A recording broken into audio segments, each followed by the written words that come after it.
Greetings.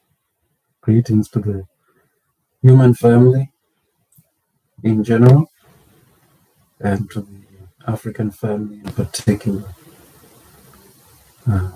First and foremost, allow me to give all honor, thanks, and praises to Yahweh, the God of the Genesis, the God of creation, and to His anointed, His Excellency Benami, and to His entire government that He has established here on earth. In Dimona, Israel,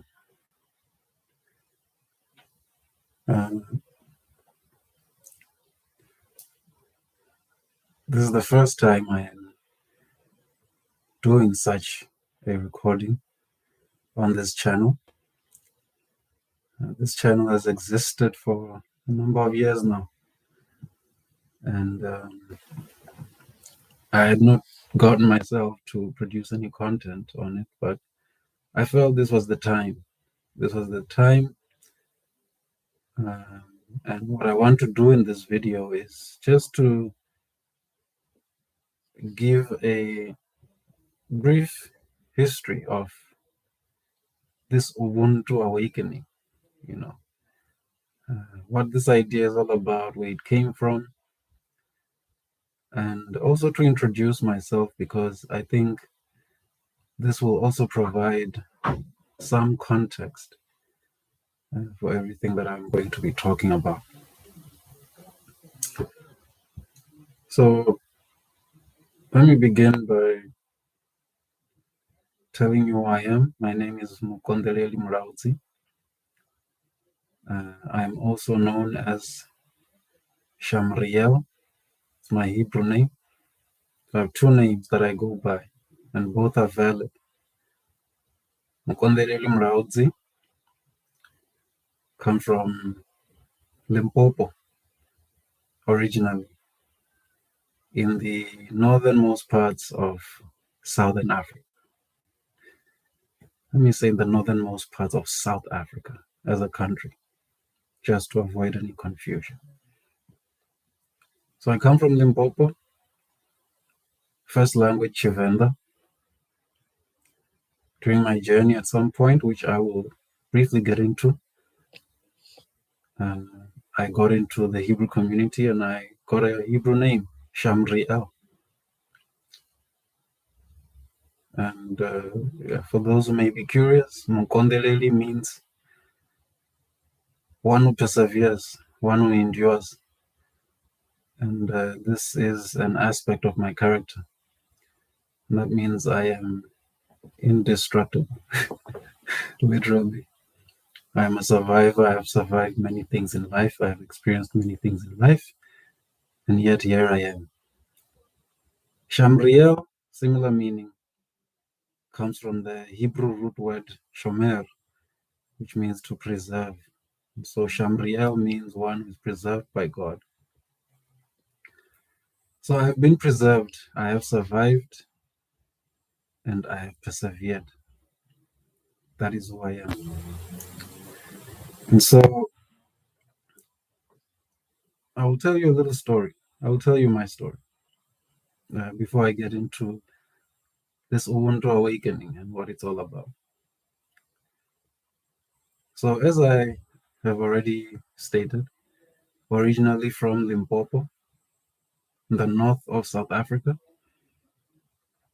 and at some point I moved to Johannesburg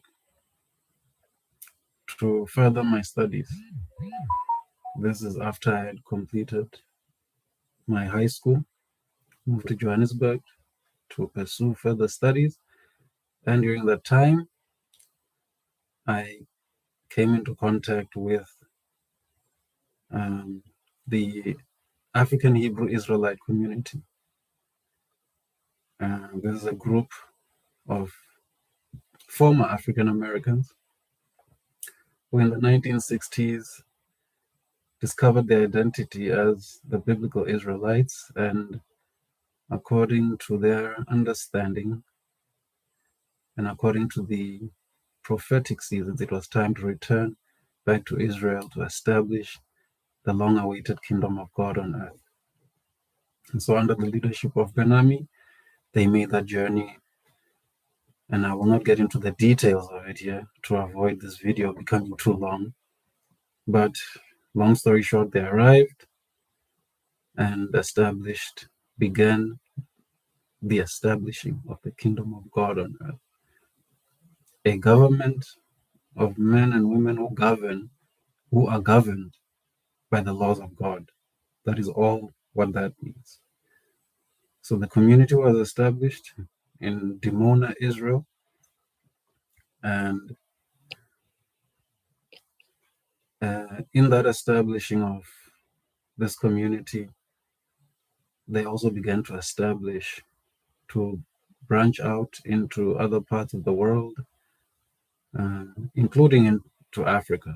So in Ghana, in South Africa, for example. And that is how I came in contact with this message. And so I became part of that community. And if you want to find out more what the community is about, you can check it out online, the African Hebrew Israelites of Jerusalem.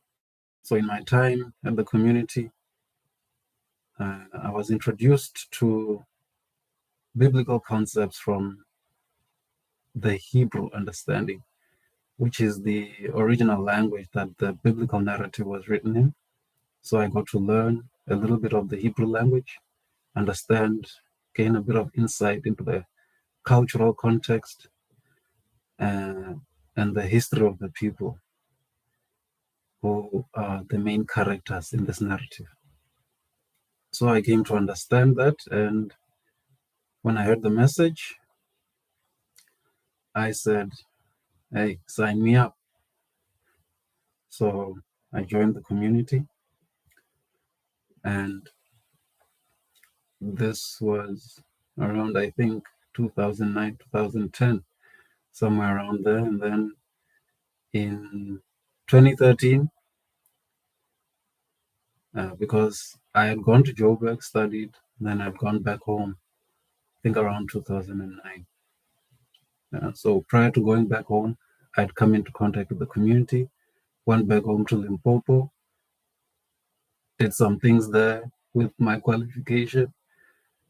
Then I felt I wasn't happy with what I was doing, so I thought, let me go back and study again. So this time, I went back to study at UJ, University of Johannesburg,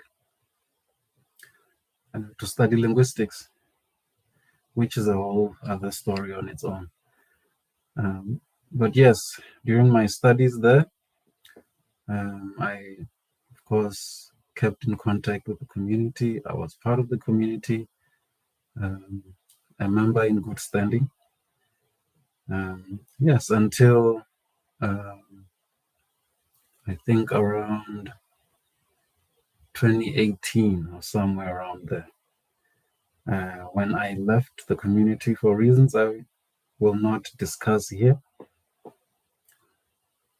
However, I give this background so that you can understand some of the ideas I will be sharing, because Ubuntu Awakening is an organization that I started as a student at UJ, inspired by what I had been taught in the Hebrew community.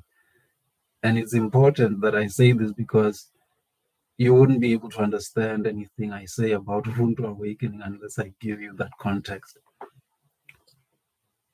And so during my time at UJ,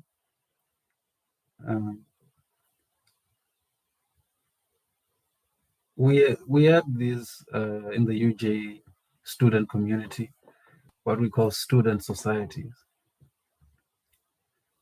And so these were, organizations that deal with different things that students may have interests in. And this also was a, form of extracurricular activity for students to participate in something outside of their academics based on their interests.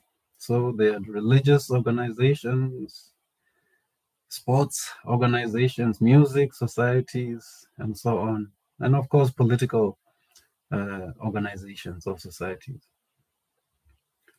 And when I looked at the societies, because I wanted to join something, I could not find anything that aligned with my thinking at the time, because by this time I was heavily engaged in ideas around what it means to be African. I was engaging in African history, African knowledge systems, uh, Pan-Africanism, and so on and so on. Everything about the African human experience. And so in this time, I realized that, well, there are no such organizations. The closest that you would find at the time was the political organization PASMA, which is the student arm of the PAC, Pan-African Congress. But I felt, yes, I see that organization and respect it and what it stands for, but I still felt there's an element missing which doesn't speak to the particular things that I'm interested in. And so in identifying that gap, I decided, well, since no one else is doing it and I am the one who's concerned about it, I may as well be the one to do it. And it is then that one would say Ubuntu Awakening was born. And in terms of the name, this is not the original name that the organization had. Initially, I had called this the Truth World Movement, and it was based on the teachings of the spiritual leader of the African Hebrew Israelites of Jerusalem, Ben Ami Ben Israel. And these teachings centered around this core element of truth, which was meant to be a principle that governs humans, human beings in everything that they do. Truth. Sounds very simple. For some people, abstract, but we will make it make sense shortly. But so truth. So I said, well, this is the Truth World Movement, and it was a true reflection of the message that this is an idea that is restorative first to Africans, because that is where I am, but also these are principles that can be applied anywhere and would have a positive effect on human beings everywhere. And so the Truth World Movement was based on these truth-centered principles. And what did that mean? So first, let's start with truth. The way Ben Ami had made it so simple was that first, truth is the right knowledge of reality. So to look at your reality and really understand it, to look at the world, to look at your community, to look at yourself, and have a truthful introspection and reflection of where things are. And so if you look at yourself, for example, and find you're not in good health, well, truth is, yeah, you need to do something about that, right? You are in a state of dis-ease, so you're not living your best life. You're not living the quality of life you were meant to live. And so you would then have to do something about that, to change it, adopt healthier habits, healthy lifestyle, change diet and nutrition, change how you think about things. Well, actually, it starts there. It starts with the thinking, how you think. Because if, for example, you believe that you can eat anything, you can drink anything in the world, and you will be healthy, then that isn't true, is it? So it starts with your thinking. And having transformed your thinking, then the behavior will change to move you more towards, that healthy. state. This is just an example of what is meant by truth. And so these principles, this idea of a holistic lifestyle that is based on truth, that would be for the benefit of the individual, the family, the community, the nation, and the world. So this is what inspired this idea. And so the Truth World movement was born. However, how did we get to Ubuntu Awakening? So 2015 Truth World movement is born. 2016, I have a conversation with a brother at the beginning of the year. And, this brother says to me, and he was in one of my circles at UJ, because I always had people around me who were thinking about the same things I was thinking about, although it was perhaps in different types of ways. So he was very much in the politics of Africa, from the perspective of international relations, diplomacy, and so on. So he said to me, "Hey, look, man, I like your idea, I like your message, but man, the problem is this truth, man." So I quickly learned that in the academic space, they don't like this word truth very much. And hopefully in subsequent videos, I will touch upon that, and it was just an observation though. Wow, actually, in the academic space, you're not allowed to use this word truth, There are views, there are opinions, there are arguments, and so on and so on. But this truth thing, I was told, you're going to struggle with that, because truth is subjective. Everyone has their own truth, and so on and so forth. So wow, I was like, okay. So I heard this. I was like, okay, maybe in our naming conventions, let's find something that would be more relatable to the context that we are in. And in my reflections, I found that for me, the concept of truth, or a truth-centered type of existence, very much relates to this idea of Ubuntu, which is sort of a common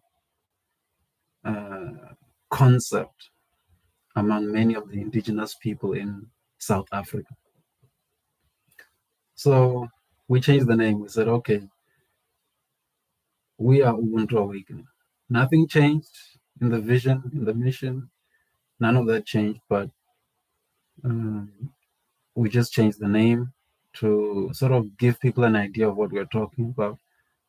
And we had to define Ubuntu because one of the things that His Excellency Ben-Ami spoke a lot on was this idea of the power to define, that your reality is really centered a lot on definitions. So who defines what? What do things mean? So this idea of naming things, defining things, becomes crucial, because the definitions control your perception of things, and so that became important. And so the idea of Ubuntu, briefly for me, how I link it to this idea of truth, is to live a truth-centered existence. So Ubuntu, this concept, so in Ubuntu, obviously is in the Zulu language, but you'll find in other languages, for example, in my language, Chivenda, it's Vutu. In Sesotho, you'll still find Vutu. In Setswana, it's Vutu. In Xitsonga, it's Vuno. So different variations of this idea, same concept among the indigenous people in South Africa. So Ubuntu from a Zulu perspective, from isiZulu, and from my understanding, because as I said, I studied linguistics and had a great fascination of linguistics, of course, and how things are defined. So when you say Ubu, you know, in isiZulu, Ubu, you are alluding to a certain state of being of something. So, for example, if you say Ubukosi, you are talking about things that relate to this thing called Bukosi, or kingship. So, Ubuntu, Ubukosi, and all these other things that go along that linguistic sort of train. So, Ubuntu, you link that to Umuntu, right? So, Umuntu is a human being. Uh, so, Umuntu, then we have Ubuntu. So, Ubuntu is a state of being of the human, right? And so, our ancestors, and from what I have gathered in looking into the different South African cultures, indigenous cultures, is that this idea of being Umuntu is deeper than just saying a human being. So Umuntu, it's the definition of a certain character. So it speaks more to the spirit of the individual beyond just saying a human per se, you know.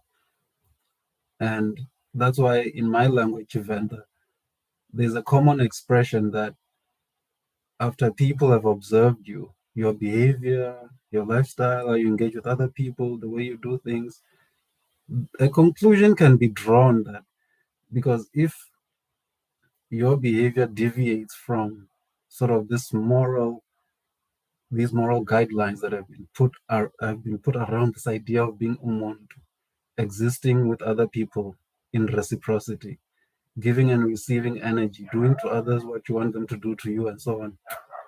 When you live like that, you are umuntu. You can be considered mutu. With the way we say in my language, yeah, woyundi mutu. If you're the opposite of that, what they say is, hi, ase mutu, which means this is not mutu. So we made it simple in defining it in that sense that umuntu then and ubuntu then become concepts that refer to a specific type of being, a specific type of human being who acts and behaves a certain way. So you have certain characteristics or attributes that you show that define you as umuntu or mutu. So not everyone qualifies, unfortunately. And so the idea was a lot of us have lost that aspect and that element of understanding who we are in that sense of who we are meant to be.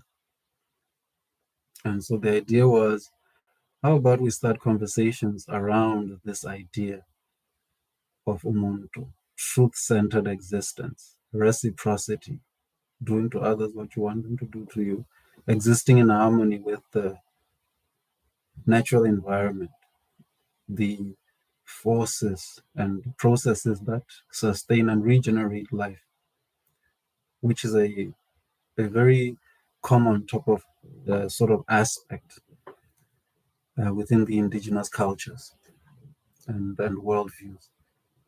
So this is where this idea came. So we said, Ubuntu Awakening. How about we awaken, that thing in us as Africans that made us who we were, made us great. For some of you who are watching, you may be familiar with African history, some of the great civilizations that were built by Africans in ancient times. And so I gathered that, well, when you look at the history of Africans, if you just go 400, 500 years, as compared to, say, 2,000, 5,000 years ago. We are not the people we used to be, are we?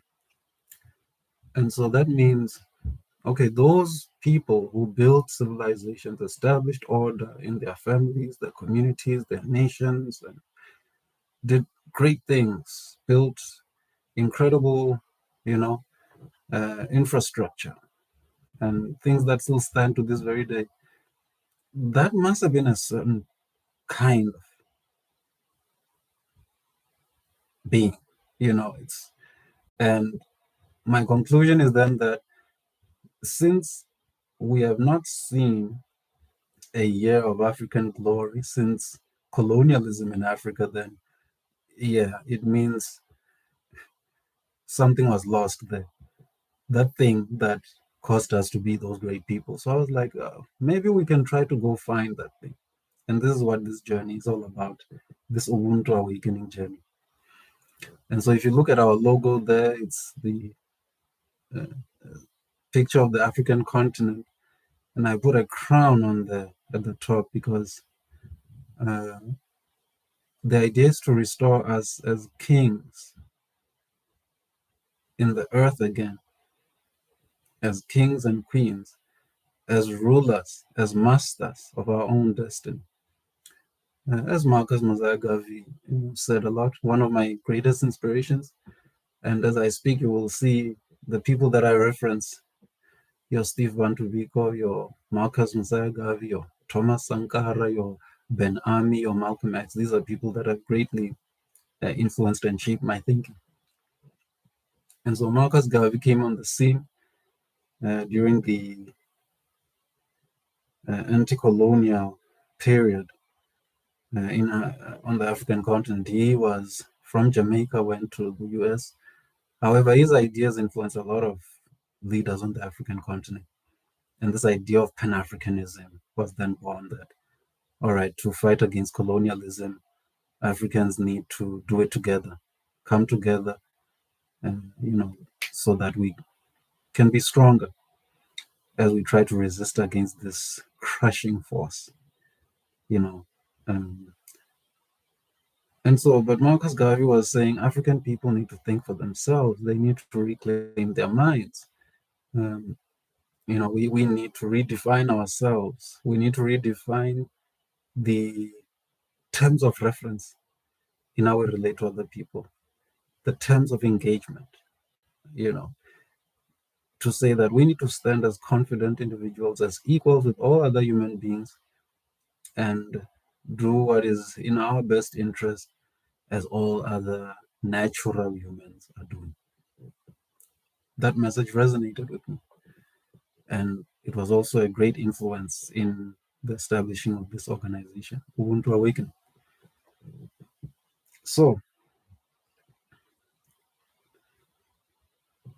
some of the so the idea then was it was based on His Excellency Benomi's Restoration Village vision, the vision that we need to establish what he called restoration villages, the African village concept, to build villages in Africa, communities that are self-sustaining, communities with their own economies, communities that provide their own food, communities that are based on African values and principles in terms of social relations, governance, and so on. And so this was the vision. And so I said, okay, at Ubuntu Awakening, the idea is for us to begin championing this idea. And how we're going to do it is we are going to have different structures that focus on very specific things, very specific areas of human activity. So, for example, I broke it down into what I called subcommittees of the organization. But later on, I changed it to task forces because after a few years, I realized things aren't moving. So maybe I thought subcommittees is not doing it. Maybe if I say task forces, people will start to, move. But that's another story. But anyway, the task forces or subcommittees were focused on the following things. Number one, education. The subcommittee for education. So what is the African idea? What is the Ubuntu idea of education? Second one is leadership. What is the Ubuntu idea around leadership? What does that mean? What does that look like? Third one, health, diet, and nutrition. What is our vision? What is our understanding when we think about this idea of health, diet, and nutrition? Is it preventative health? Or is it about waiting for people to fall sick and then trying to treat them? Social relations. How do we relate to one another? How do we understand what are our views, visions around the norms of how we relate with one another at a social level as Africans? The fifth one, economics. What is the African idea for economics? Number six, arts, media, and inner attainment.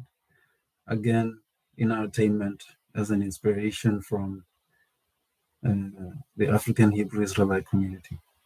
Arts, media, and inner attainment. This channel is part of that committee. Natural environment and ecology is number seven. Number eight, energy. Ideas around securing energy. What are some of the ways in which we can generate energy? Remember, if you're going to be building a self-sustaining village, or you're going to need to be generating your own energy. So I said, what are some of the options? What are the innovative ways we can come up with to sustain that? And obviously agriculture. Agriculture is the basis of everything. And so if we are not in control of our own agriculture, what are we talking about? Now, interestingly, I always linked this idea of agriculture with health, diet, and nutrition because they're inseparable. Because if you are producing food and consuming food that is going to make you sick, then it means when you get sick, you have to rely on healthcare. What is healthcare? I mean, it is drugging you to not deal with the root cause of your problem, but to try to attack the symptoms that you're experiencing. And then you find yourself in this cycle of damaging yourself with a poor diet, terrible lifestyle, and then getting sick, then seeking what they call healthcare, which really is sick care if you think about it. Because healthcare is what you do at the level of health, diet, and nutrition. I'm sorry. Let me say that again. Healthcare is what you do at the level of agriculture. You start by producing foods that nourish and regenerate your body.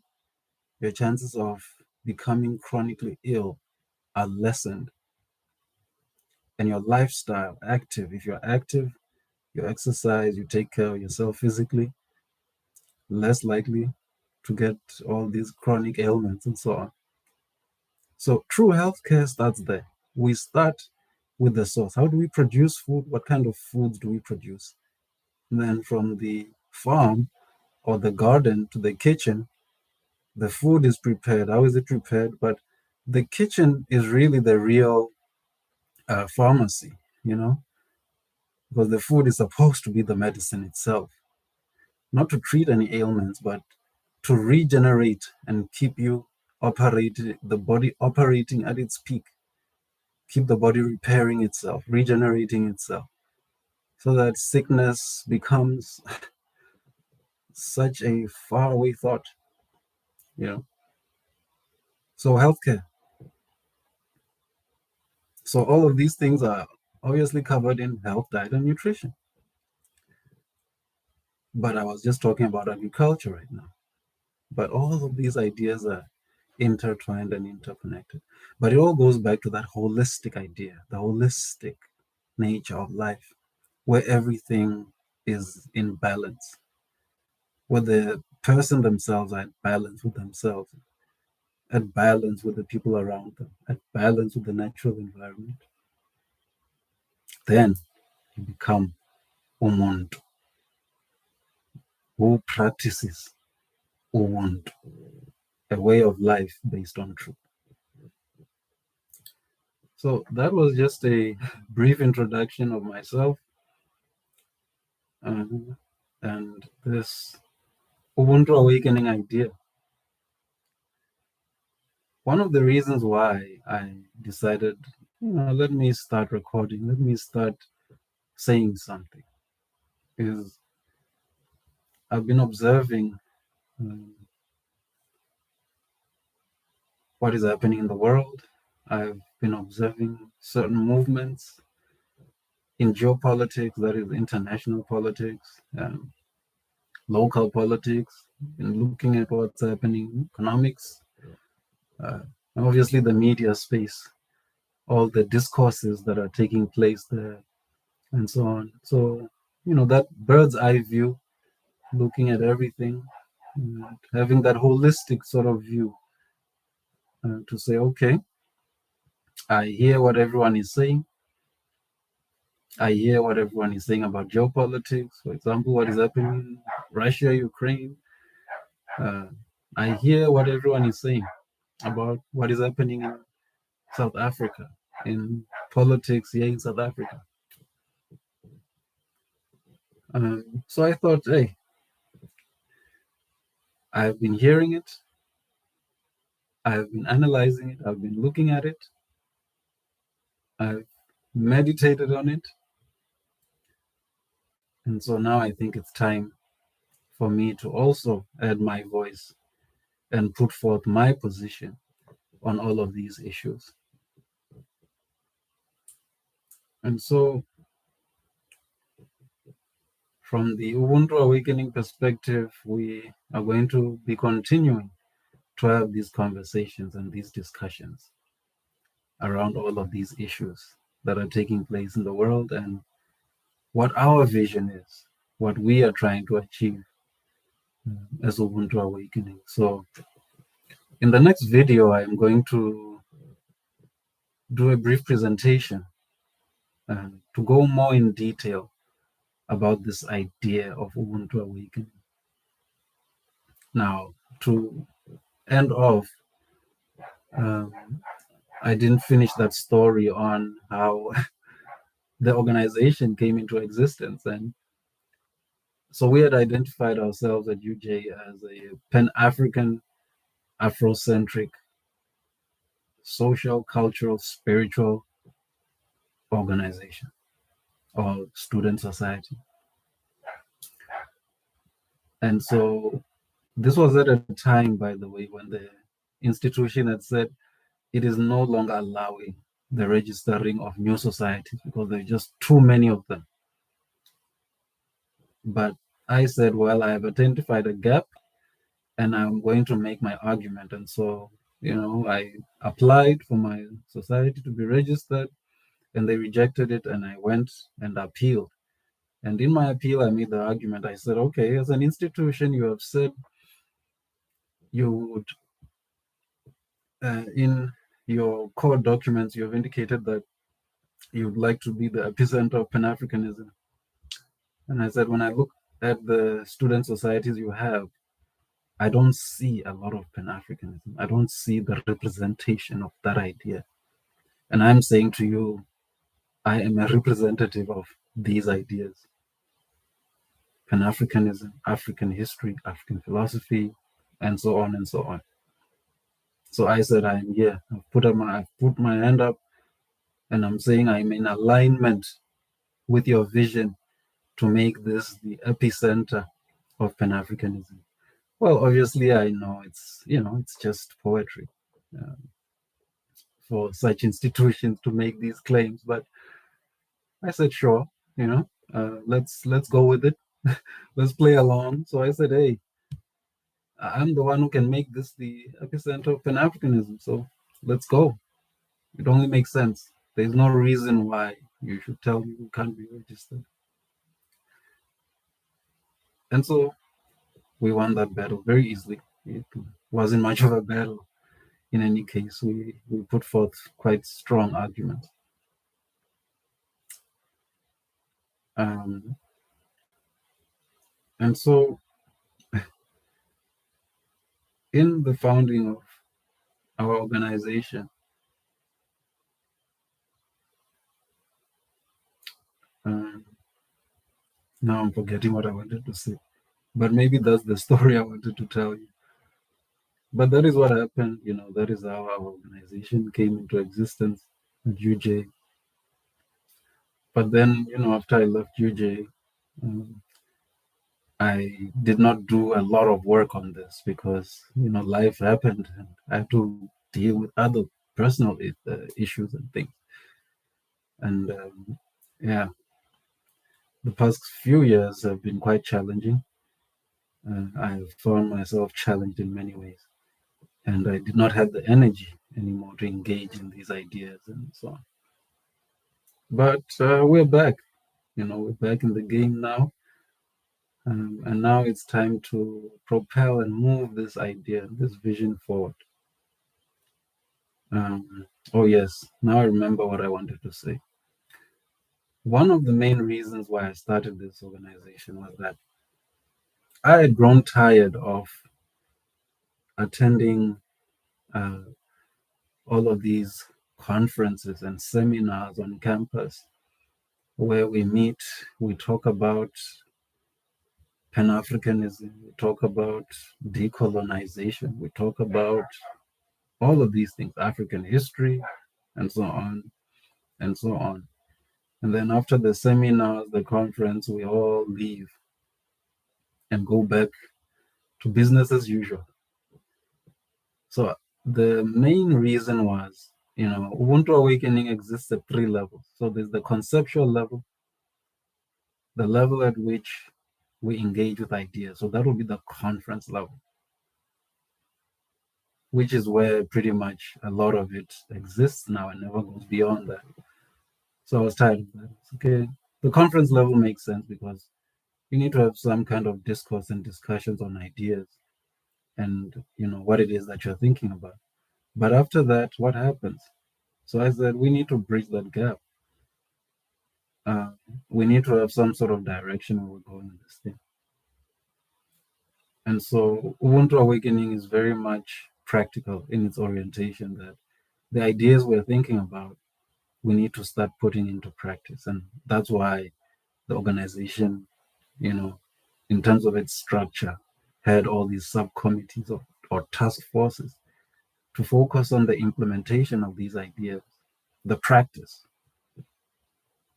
And so the level 1 is where you talk about all these nice things, the history of Africa. We're great people. We built this and that. We established our own civilizations. We did this. Okay, great. Love it. Then I was like, no, but we need the second level. The second level is organizing.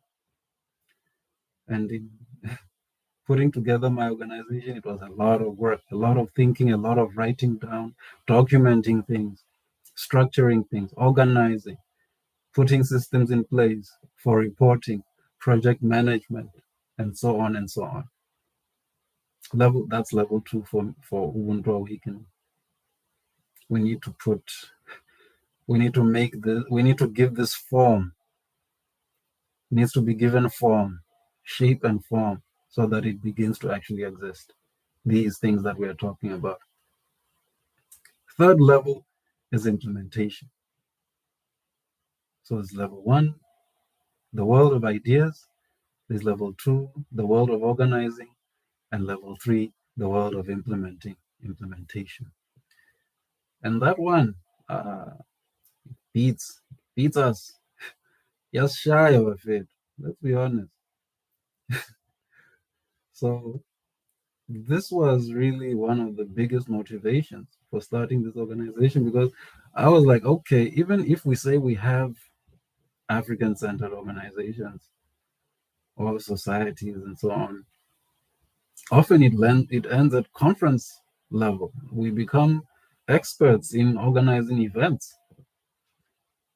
I was like, no, we need a dedicated program that runs throughout the year, where we know every week this is what we are doing. Every month, this is what we are doing. Every year, this is what we are doing. Every day, this is what we are doing, you know? And so this is the really what was the biggest motivation for starting this organization. So the future, the way forward, Ubuntu Awakening has matured, it has grown alongside me, its founder. I have grown myself conceptually in my thinking, how I understand the world, how I interpret the world, and so on. And so we are going in a new direction. Going in a new direction.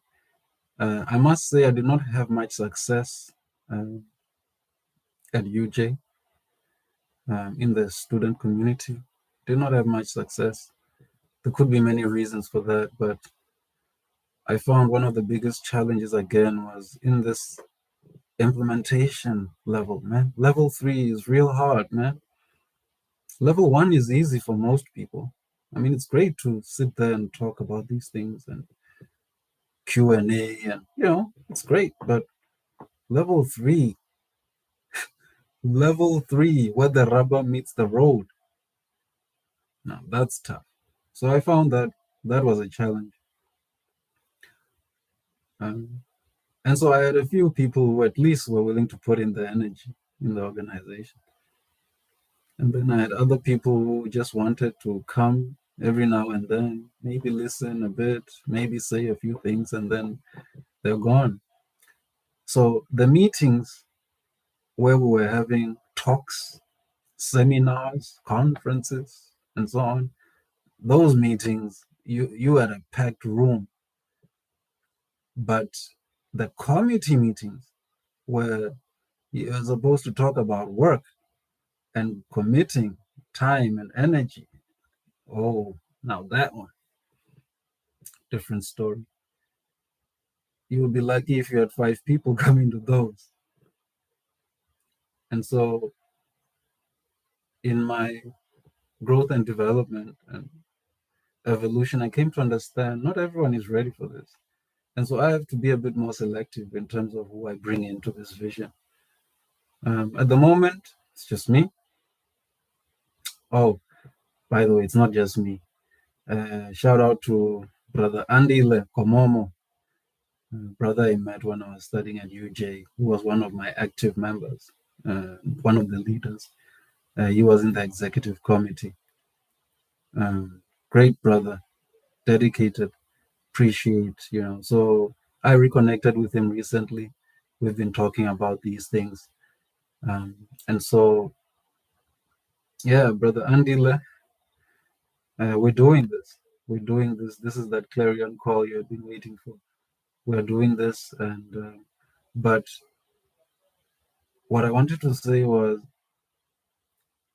at this matured stage, the way I'm thinking, because I understand now, not everyone is ready among my people to do what is required, what is necessary for us to achieve our vision.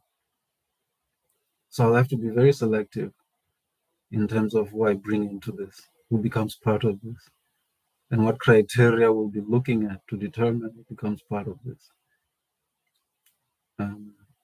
So we're doing this. Let's do it, brothers and sisters. May the God of creation, the God of the Genesis, watch over you, keep you in this very challenging journey, watch over you, and grant you eternal peace. Shalom.